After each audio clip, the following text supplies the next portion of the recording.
वडोदरा महानगर पालिका की आरोग्य विभाग की टीम हरकत में आ गई है और जगह जगह पर जांच कर रही है। तब आपको बता दें कि वडोदरा के सयाजीगंज इलाके में 18 सालों से 2 रेस्टोरेंट्स चल रही थी।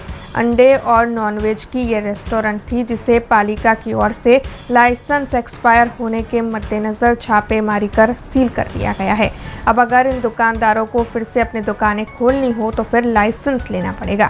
हालांकि आपको बता दें कि वहां पर बिरयानी में फूड कलर भी पाया गया है, जिसके मद्देनजर बिरयानी का बड़ा जत्था नष्ट कर दिया गया है।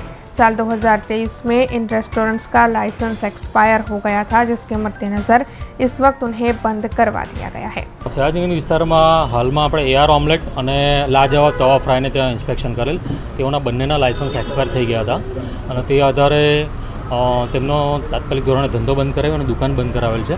વધુમાં એમને ત્યાં જે ફૂડ આઇટમ હતી બિરયાની, જેમાં કલર જોવા મળેલ, જે પ્રોહિબિટેડ છે, પ્રિપેર્ડ ફૂડમાં કલર એલાઉડ નથી, તે જોતાં તેનો પણ તાત્કાલિક ધોરણે આશરે લગભગ 20 થી 25 કિલો જેવી બિરયાની આપણે નાશ કરાવેલ છે અને તેઓને કીધું છે કે લાયસન્સ અથવા રજિસ્ટ્રેશન લઈને જ ધંધો શરૂ કરી શકશે।